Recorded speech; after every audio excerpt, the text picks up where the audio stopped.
Hey, good morning, everyone. So I got an email full of very good questions, and I instead of writing it all out, I thought I would attempt to answer them through this, so it might help the sender of the email, but all of you, because these are great questions. And the first is, I often find that it takes me a good 10 minutes to really settle down into the ascension attitude, to settle from thoughts into concentration on an attitude. Is there a quicker way to cut through this? Now, these are all related to ascension, and I love ascension, so I think you should learn. But if even in terms of the breath, or if you're using a mantra, it'll still same thing, right? So how do I make it quicker to this feeling of settling down, becoming more focused, becoming more like I'm meditating right? Now, you have to realize your mind has some momentum. It really does. So when you sit to close your eyes, you're not just entering fresh and new. You're sort of carrying the mind of the past with you. So if you've had a heavy day, week, month, stressful, busy, and by mindless I don't mean foolish. I mean just constantly thinking. Then when you close your eyes, that's what you're going to see. That's what you're going to notice. It's going to be that momentum, a weight of your head, your thinking, your whatever's is going to be there. So one thing is to have the intention in your day to prioritize being present first. And that way you realize when you're giving your mind far too much attention, and you can bring it back to the present moment, to being full of presence. Now, this will have the benefit of making your day much more focused, much more able to apply to the thing that's in front of you, whether that's a work task, cooking dinner, having a nice chat with your kids or partner, right? It's makes it about now, meeting the need in the moment. But also when you close your eyes, the mind has less momentum. You've kind of been practicing this sort of focus or concentration. And again, I say that lightly.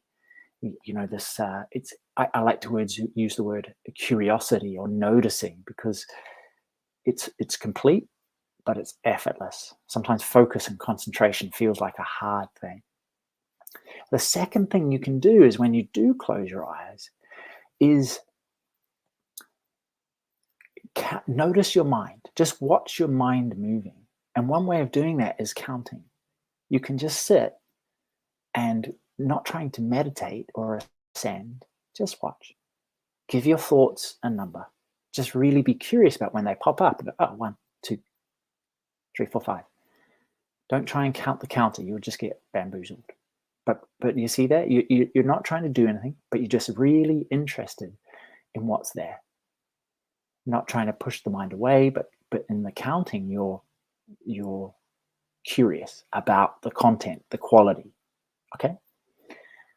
Now, if you do this genuinely, without forcing, with effortless attention, with effortless noticing, you'll find that there's a distance created between you and the mind. It doesn't matter what the mind does, because you are observing, noticing, curious about the thoughts, right? Now, with practice, the more you kind of get this, but you'll also find generally the mind settles down, because you're not fighting the mind to stop. What you're able to do then is once you find that, and it shouldn't take very long, maybe 2 or 3 minutes, gets quicker with practice, is that then you can then introduce the ascension attitude and really give your attention to that, regardless of what's going on out here, right?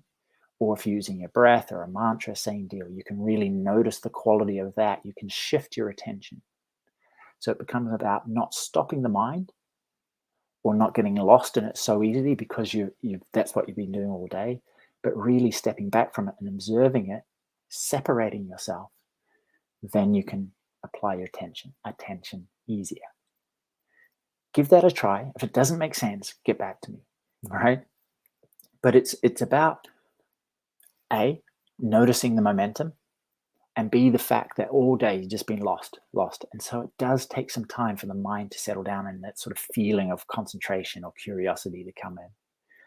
But A, have the intention with your eyes open, and B, just stop, watch, count even, and then put your attention on the attitude, etc. Okay? So that's a quicker way. One's a long way and one's a bit shorter, right? Okay. When I'm stressed, I find there's sometimes a kind of running commentary about other stuff in the background when I'm meditating, right? Yeah, that's that momentum that I talked about. Not voices as such, but a kind of ongoing sense that there are other things I should be worrying about. Yeah. Now, I know you got more to your question, but that's the mind's superpower. It convinces you that you cannot stay still and present for 10, 15, 20 minutes. That there are jobs that need to be doing first, and then you can goof off. Right? That is rarely the case unless your house is burning down.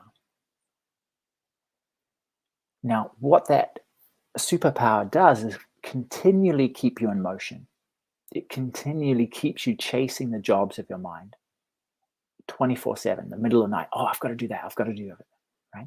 So, first of all, seeing that tendency of the head, and you to go, oh, I need to do something. I need to worry about this. I need to be involved in it.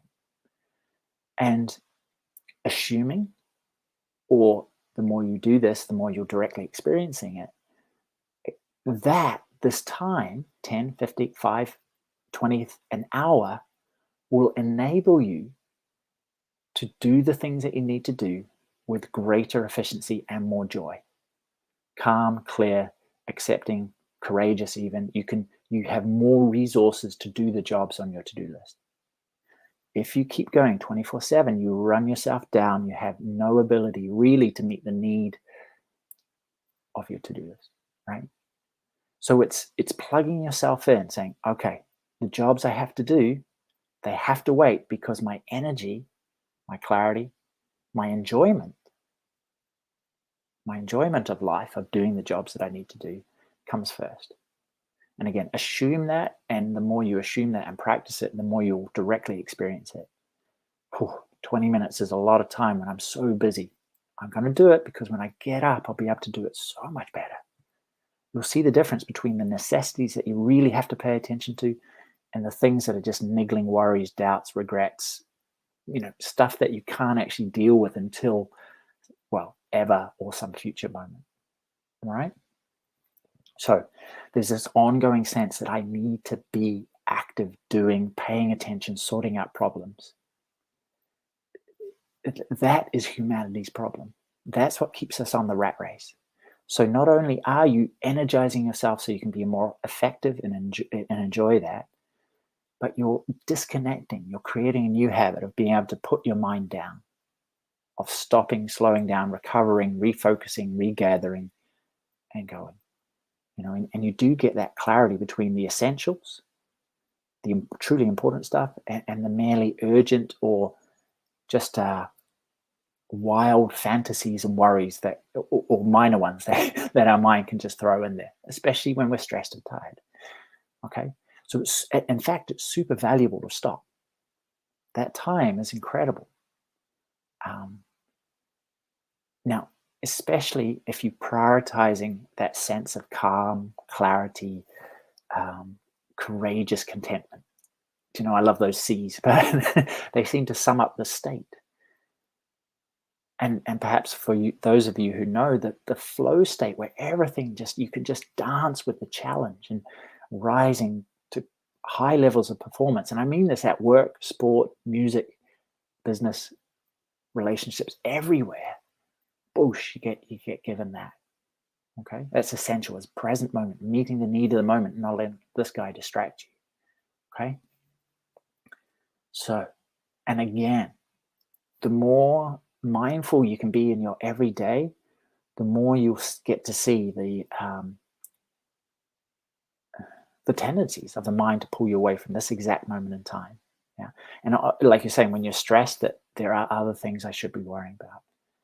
So, yeah, it's just a different way of doing jobs, and whether there's a time pressure or importance pressure on it, it's doing it calmly, consideredly, like it feels like you slow down, but you're able to do it so much better. And again, with a big smile on your face rather than, the stress that really, that overwhelm and pressure and I've got so much to do and so little time and not enough resources, right? Gives you. So when you close your eyes, of course, there's like a ticker tape running alongside my main concentration, not quite at a subconscious level, but at a lower level of consciousness. Yeah. Any tips on what to do here? And yeah, exactly. The question 1 and question 2, they come together. It tips what to do. Just bring more gentle attention to the ascension attitude, or whatever means you're using, whatever tool you're using for the meditation. And it doesn't matter if it's still there. It has momentum.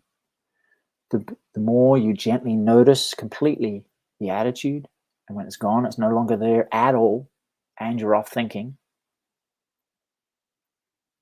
gently come back to it. The less important the voices, the ticker tape will be. It's a little like right now, I can witness just out there's a window, and I'm really noticing this, the screen that's in front of me, but I'm aware of the light, the wind blowing as well. Now, the better you get at this, and it's just practice, the more you can so focus on this that vanishes. But really what we do is we kind of constantly check and go, is it gone? Has it stopped? Is it finished yet? Oh, there we are. Has it gone? Do you know what I mean? We're moving between these two things. Now, truly, truly, truly, for everybody, thoughts are okay in meditation. This is not about eradicating thoughts. It's about distancing, separating, being aware of a different state beyond thinking in the mind. Now, it may be very apparent that it's both. There may be the ascension attitude and this, as you were saying, this ticker tape, this background noise, this other stuff. But what you focus on grows. So if you want your thoughts to grow, then by all means, focus on thoughts. But truly, it's history, it's momentum, it's irrelevant. Okay, make it irrelevant. And if you have that understanding, you can relax into this so much better. You don't have to change a single thing. Okay. The other thing is, ascension will always give you exactly what you need, not necessarily what you want, and never what you expect. It's always going to change. Part of that is the focusing, the curiosity, the ability to concentrate on this moment in time. Part of that is healing and deep rest. And that healing, that physical healing, is also emotional, mental healing. It's defragging your whole nervous system. It's refiling. It's a little like when you dream. Completely random, sometimes intense. You're lost in it sometimes. And so when you realize that, come back to now, come back to the ascension attitude, and that stress releases, that defragging gets done, and then there's much more clarity, much more ease, much more peace.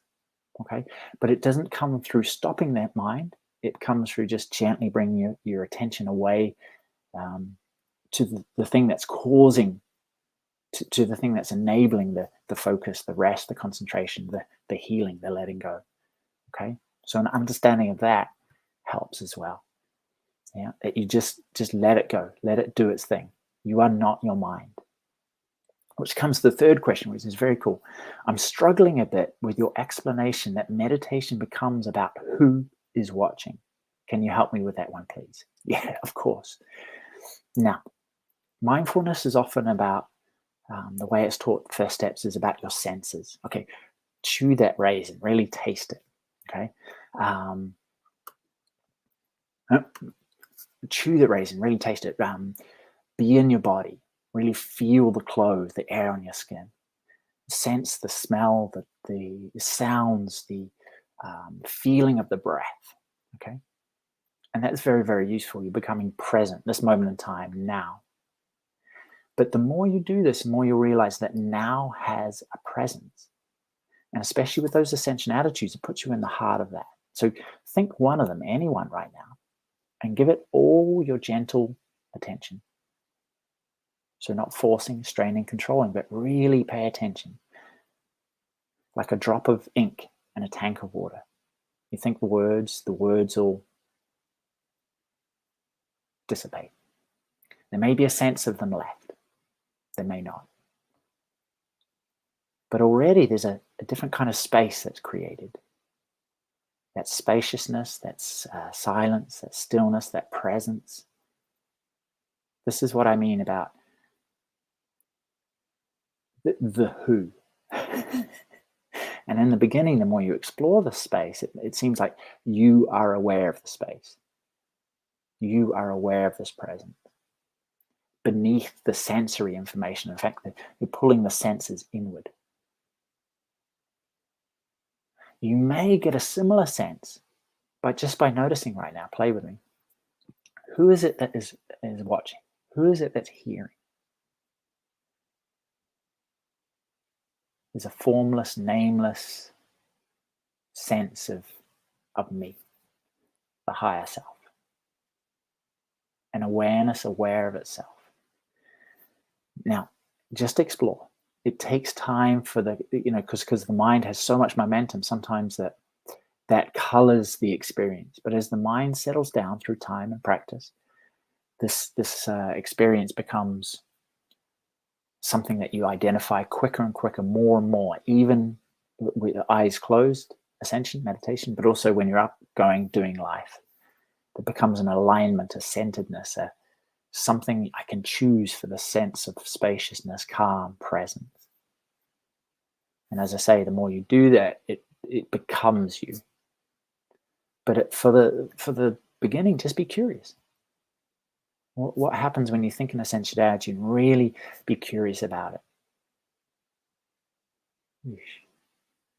Right. Explore, play, really tune in and see what you find out. Okay, and get back to me. Get back to me. What do you find out? But recognize there is a bit of a process here. That as the stress leaves the nervous system, your experience of who you truly are, that part of you that never changes, becomes more and more solid, more and more clear, more and more obvious. Okay. And by that, there is here's another little exercise for you.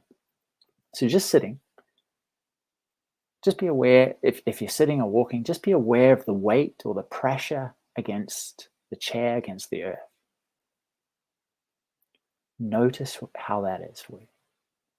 Notice the weight. Notice your contact with the chair, with the earth. Now notice the chair, the earth pushing back.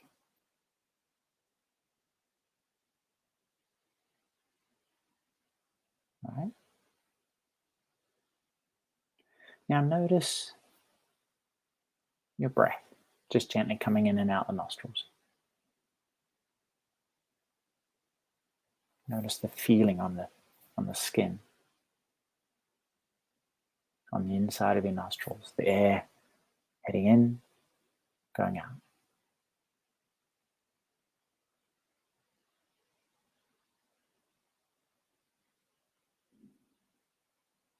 Now notice your heart, just in the middle of your chest.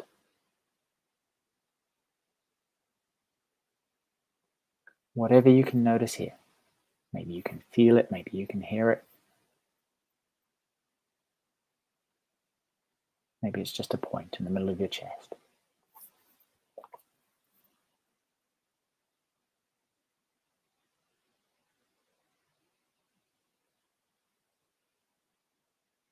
No right, no wrong, you're just there. Now open your ears. Notice all the sounds around you.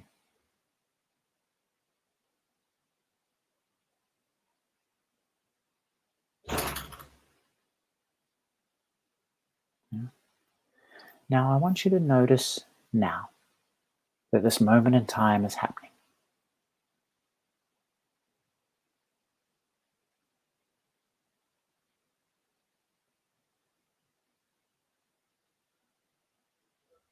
Noticing now, noticing this moment, the quality of now. How would you describe that?